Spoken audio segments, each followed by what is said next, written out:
I just got done watching episode 3 of The Acolyte.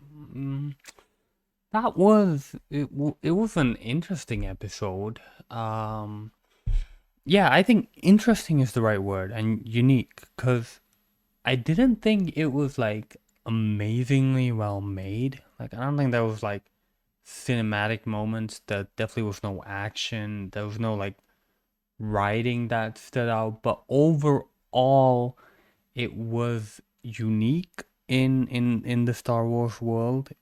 It was um again, I think interesting is the right word because I think I was just watching it. It was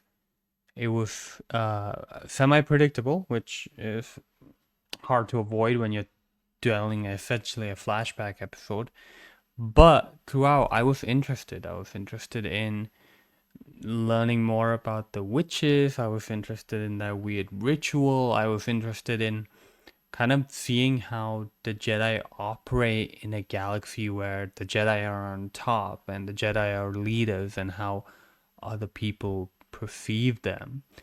Um, so yeah, overall, I was just very interested by the episode. I don't think it was particularly strong in any category.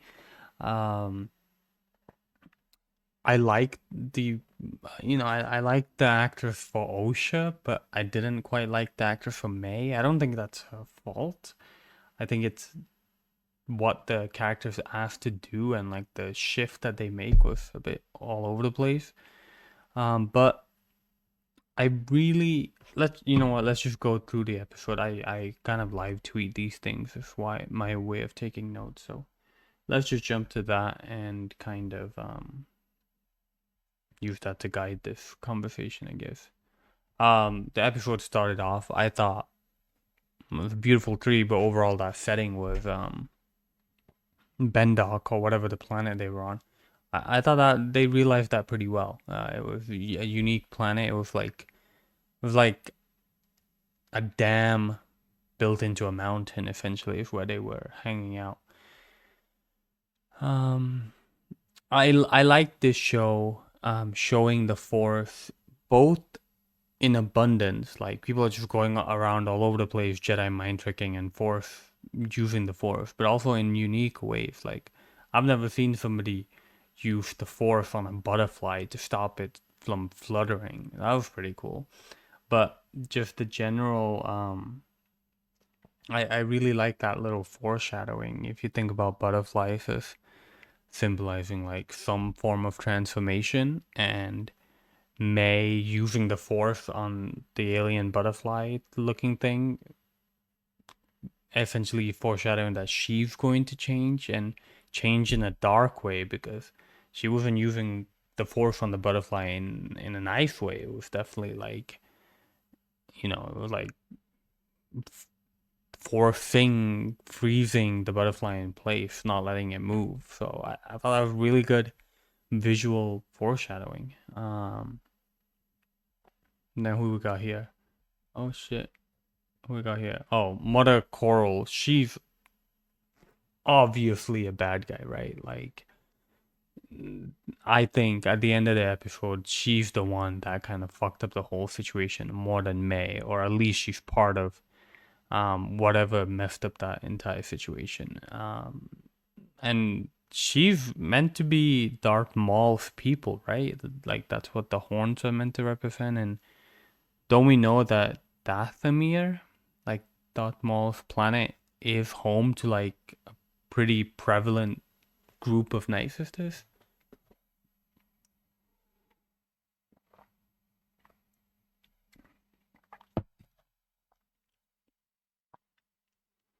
Also, we don't know why these people are hiding from the Jedi.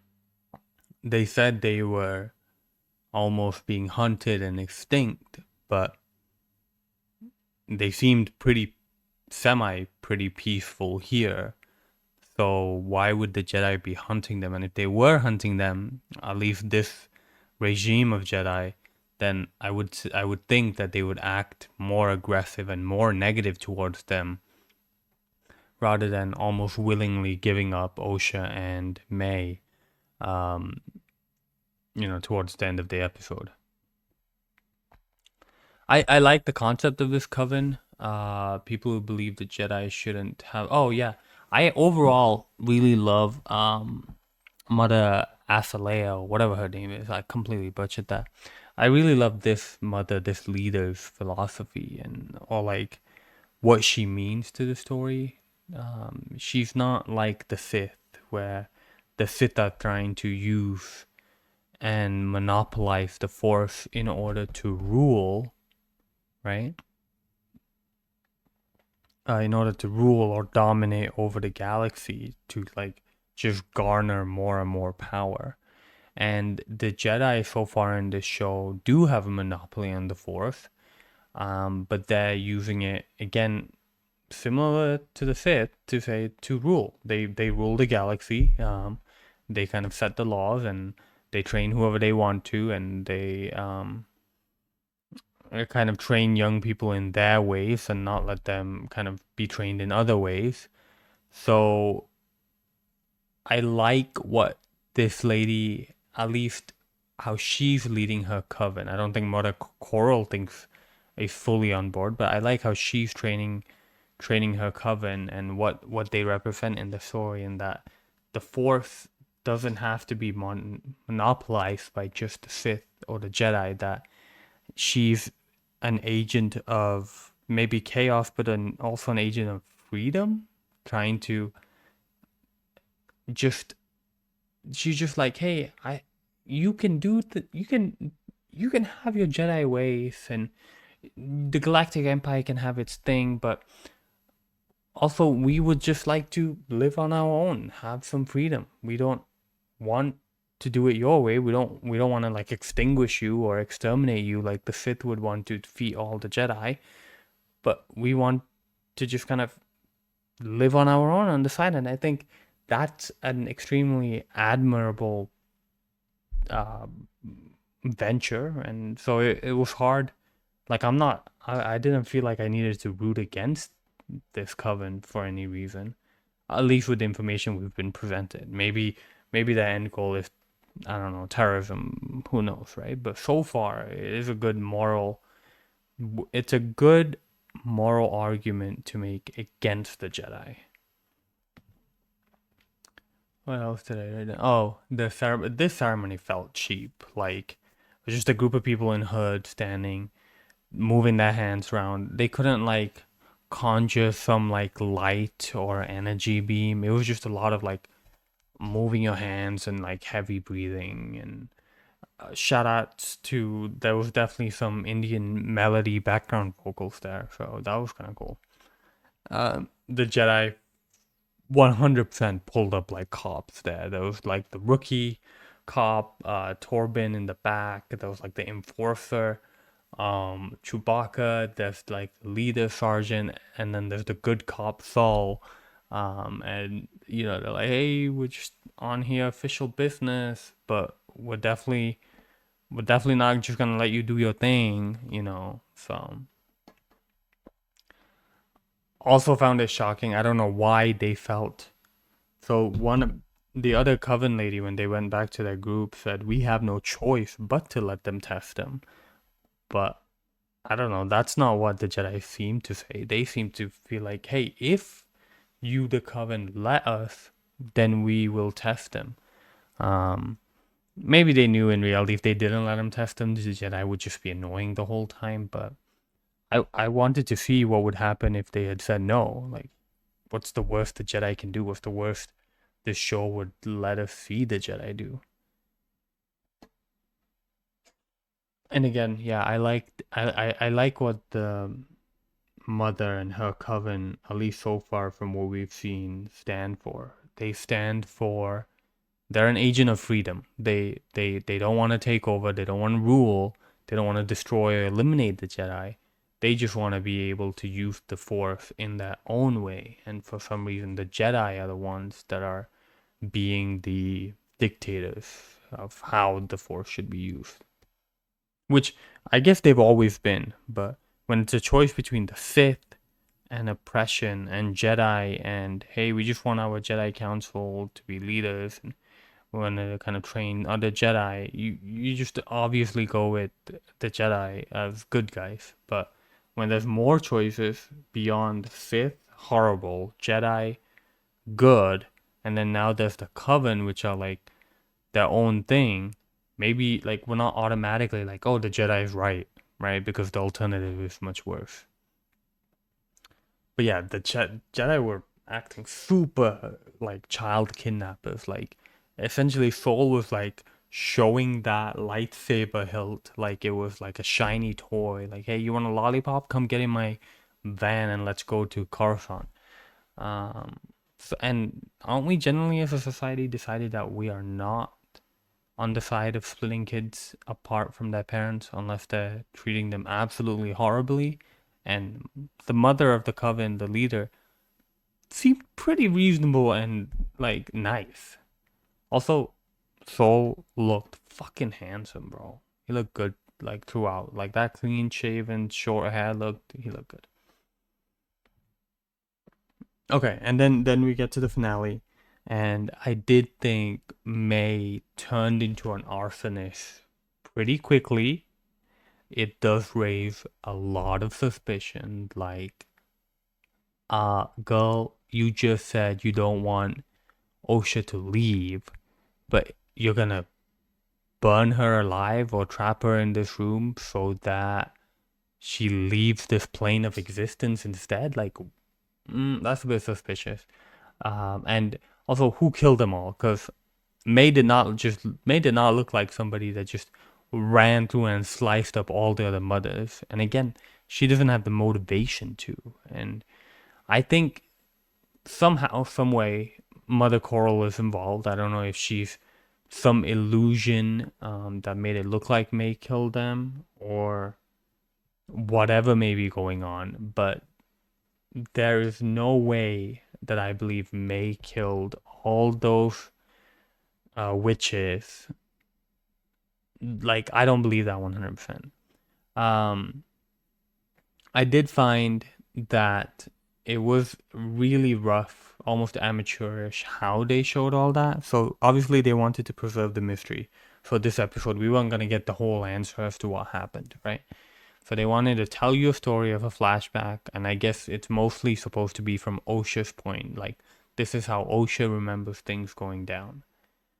But I think they could have used some better like camera or editing tricks to kind of show this, because essentially all they did was just cut away from the answers. They cut away, like all the witches died off screen. May fell to her apparent death off screen, um, and so I just felt there should have been a bit more craft, like directorial craft, in how they displayed this in a more engaging way rather than, okay, here you go, these guys are now dead, she fell and it happened. Not like they should have misled us into thinking in about what happened rather than just saying, just believe that this is what happened, like I don't like I think there's not much difference between like if we then just cut to older Osha and she just told us, "Yep," and then when I came out, the witches were dead and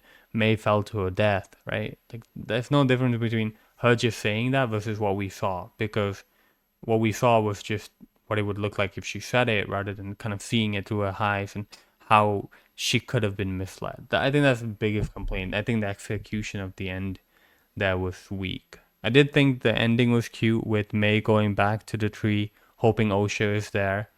Um, but yeah, I overall found it to be an interesting episode. I think they posed interesting hot take type of questions, like what if it wasn't just Jedi versus Sith?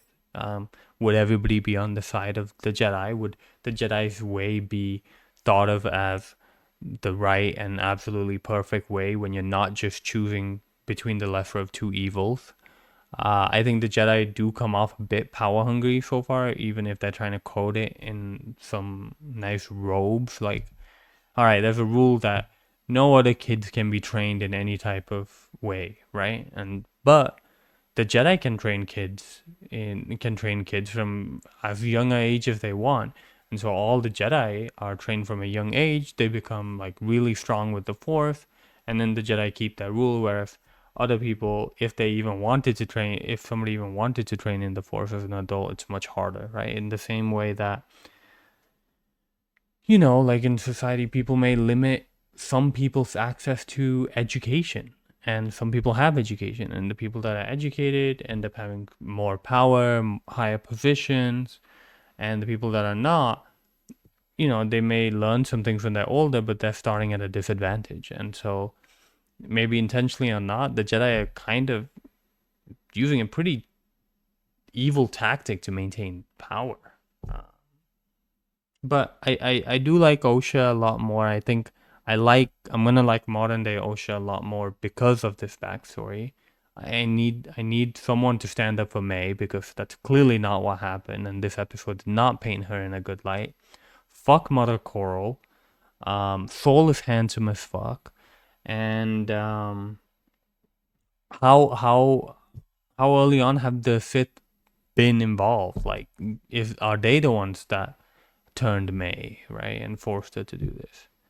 But overall, I enjoyed it actually. Like, I know people are complaining about this show, for like bullshit reasons, but so far, episode 1 and 2, again, I felt underwhelmed. This one, even a bit underwhelmed, but it had me the whole time. Like, I was interested in following along. Maybe let's just see what the top tweets are. Yeah, yeah, yeah. Torben, they were pretty rough. Like, that receding hairline is definitely a choice, and I feel bad for the actor. Hopefully, he doesn't end up like that. Um,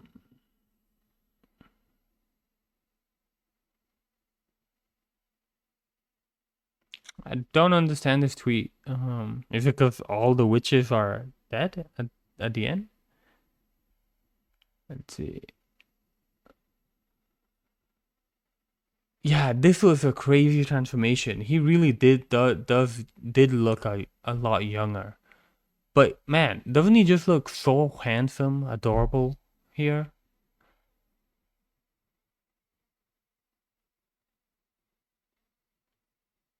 Yeah, so is Osha essentially Anakin, like a child created by the Force? That's pretty insane.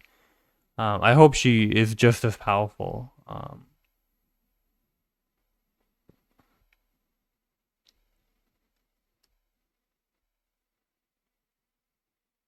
Yeah, so I mean that's it.